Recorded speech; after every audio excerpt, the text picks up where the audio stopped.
कई बार कुछ लोगों के साथ ऐसी परिस्थितियां बन जाती हैं कि जहां से बाहर निकलना उनके लिए असंभव सा हो जाता है, लेकिन फिर भी अपनी किस्मत के चलते वो अपनी खराब परिस्थितियों से बाहर निकल ही जाते हैं। आज हम आपको कुछ ऐसे ही लोगों के बारे में बताने जा रहे हैं जिन्हें दुनिया का सबसे भाग्यशाली इंसान कहना गलत नहीं होगा। नंबर 1, लेना पेल्सन। अपनी शादी की हर चीजों को हर कोई संभाल के रखना चाहता है। अब ऐसे में किसी का कुछ खो जाए तो कैसा लगेगा। ऐसा ही कुछ हुआ इनके साथ। शादी की अनबूटी कहीं खो गई थी। आपको जानकर बहुत आश्चर्य होगा कि 16 साल बाद एक बार वो गार्डन में सब्जियां उगा रही थी और इसी दौरान उन्हें अपनी वो खोई अनबूटी मिल गई, जिसके बाद लीना की खुशी का कोई ठिकाना नहीं रहा। Number 2, Steve flag. एक घटना में स्टीव फ्लेग की मां इनसे बिछड़ गई थी। स्टीव लगातार कई सालों तक अपनी मां की तलाश करते रहे, उन्हें सफलता नहीं मिली।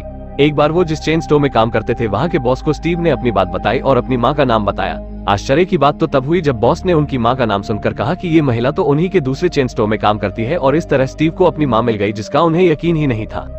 Number 3, Tsutomu Yamaguchi. पूरी दुनिया को हिला देने वाले हिरोशिमा और नागासाकी परमाणु हमले के बारे में तो आप जानते ही होंगे, जिसमें लाखों लोग मारे गए थे। मगर असुतोमु यामागुची नाम के एक व्यक्ति इतने भाग्यशाली थे कि 2 परमाणु हमले के बाद भी जिंदा बच गए थे।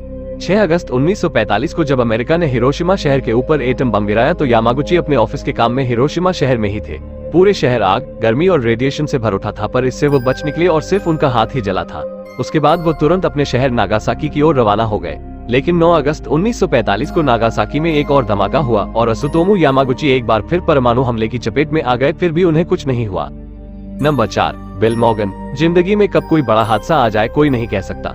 ऑस्ट्रेलिया के रहने वाले बिल मॉर्गन के साथ ऐसा ही कुछ हुआ था। जब वो अपनी कार से ट्रेवल कर रहे थे, अचानक उनकी कार एक ट्रक से टकरा गई और वो गंभीर रूप से घायल हो गए। अस्पताल ले जाने के तुरंत बाद सभी ने उनके बचने की उम्मीद छोड़ दी थी और डॉक्टर ने बताया कि वो मर चुके हैं, लेकिन ठीक 14 मिनट के बाद वो फिर से जिंदा हो गए और 12 दिन तक कोमा में रहने के बाद वो पूरी तरह से ठीक हो गए। Number 5, Edwin Robinson. जब कोई शख्स बिजली की चपेट में आ जाता है तो उसकी तुरंत मौत हो जाती है, नहीं तो वो बुरी तरह से घायल हो जाता है। पर क्या आपने कभी सुना है बिजली गिरने से किसी का भला हो सकता है? अगर नहीं तो आज हम आपको रॉबिन्सन के बारे में बताने जा रहे हैं। दरअसल एक कार एक्सीडेंट के बाद रॉबिन्सन अंधे और बहरे हो गए थे।